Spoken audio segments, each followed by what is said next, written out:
Dreamscape presents Hitler's Atomic Bomb, History, Legend, and the Twin Legacies of Auschwitz and Hiroshima by Mark Walker.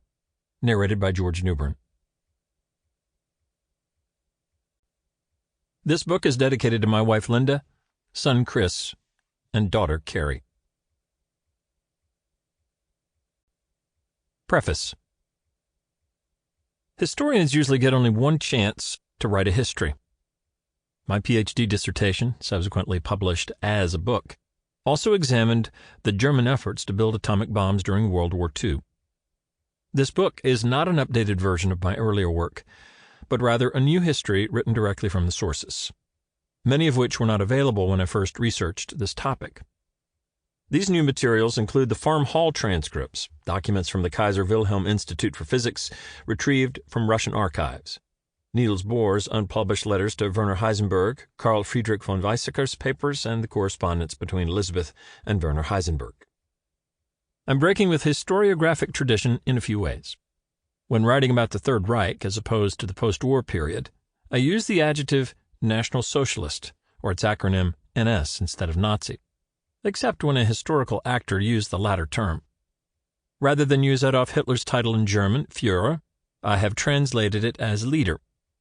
In both cases, I want to help the English language reader better experience what life was like during National Socialism.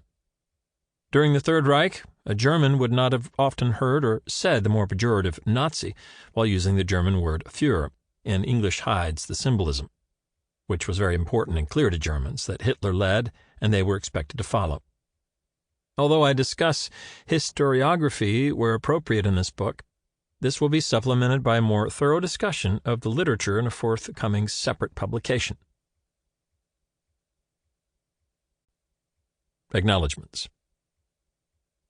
Because I have been wrestling with this topic for all my professional career, my debts of gratitude are many. Historians can only write history when they have access to sources.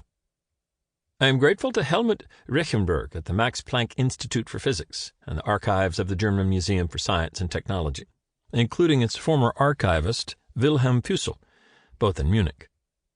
The Berlin Document Center, now part of the Federal German Archives, and the archives of the Max Planck Society, both in Berlin.